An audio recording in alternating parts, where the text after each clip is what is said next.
The feast where each guest brought his worst. On communal shadow eating.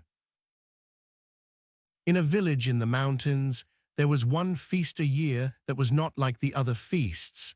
It was held in the late autumn, on the evening of the longest darkness before midwinter, in the hall at the center of the village. It was attended by every adult. There were no children. There were no priests. There were no outsiders. It had been held in that village for 200 years, and the village had been told by the elders of each generation that the feast was the reason the village had survived 200 years. The rule of the feast was simple. Each guest brought a dish. The dish had to be food the guest was most ashamed of liking. It could not be the food the guest was proud of. It could not be the food the guest cooked for visitors. It had to be the food the guest ate alone, in the kitchen, late at night, in secret. The food a man's wife did not know he liked. The food a woman's mother had refused to cook. The food a child of the village had not been given since childhood and still secretly missed. The food that in any other context the guest would have hidden. The guests came. The first time a young person attended the feast, they came confused. They sat at the long table. They watched the older guests bring out their dishes. They saw with astonishment what their elders had been ashamed of.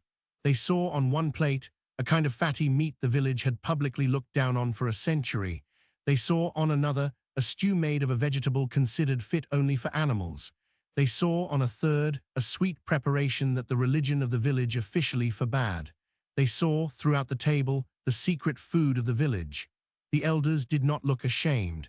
They served each other. A man ladled the forbidden stew onto a woman's plate.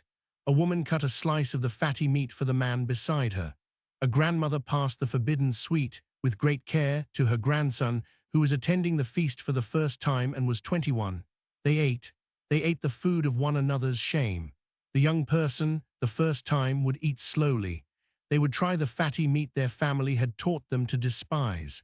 They would discover it was delicious. They would try the stew of the animal's vegetable. They would discover it was,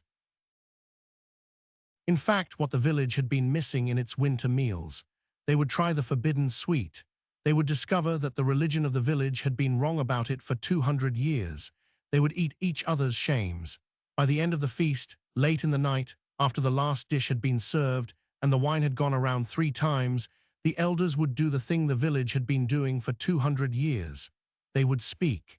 Each guest, in turn, would say what their dish had meant. They would say, "This is what my father refused to let me eat. This is what my mother was ashamed of cooking. This is what I have eaten alone in my kitchen for 30 years. They would say it plainly. They would not weep. They would not be ashamed at the table. The table was the one place in the village where shame was, for one night a year, suspended. The other guests would listen. They would nod. They would not say, "That is nothing to be ashamed of." They would not absolve. They knew by 200 years of doing this that absolution was the wrong response. The shame was real. The dish was the proof.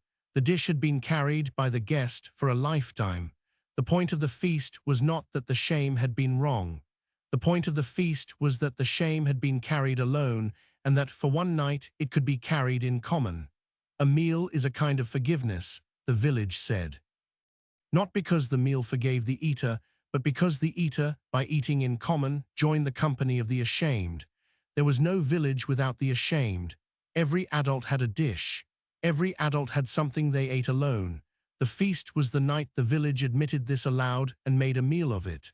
The young person, eating for the first time, would understand, by the end of the night, what the feast was for. They would go home different. They would not, the next morning, suddenly cease to be ashamed of their own private food. The shame would still be there, but they would know now that everyone they passed in the street had their own dish. The shame would have lost its loneliness. It would not have lost its weight. It would have lost its hiddenness. The village had survived 200 years on this. They had survived, the elders said, because they had not insisted on being good. They had not pretended that the shameful was not part of them. They had not tried to dispel the shadow. They had cooked it. They had served it. They had eaten it together. The cooking was the integration. The serving was the love, the eating was the surviving. The village was, by anyone's account, no holier than any other village, but it was somehow lighter. The marriages held, the neighbors spoke. The funerals had real grief in them, not the suppressed grief of villages that had forbidden their own dark food. The winters were endurable. The crops, by some grace, were sufficient. The feast was held every year on the longest dark before midwinter. It is, in some villages, still held. Most villages have forgotten how.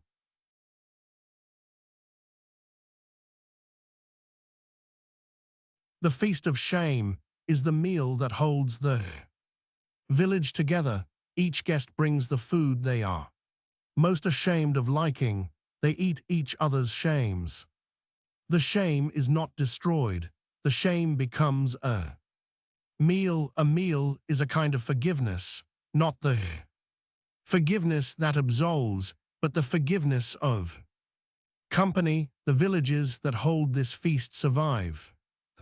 Villages that do not hide their food and grow brittle and die in a generation. XVII.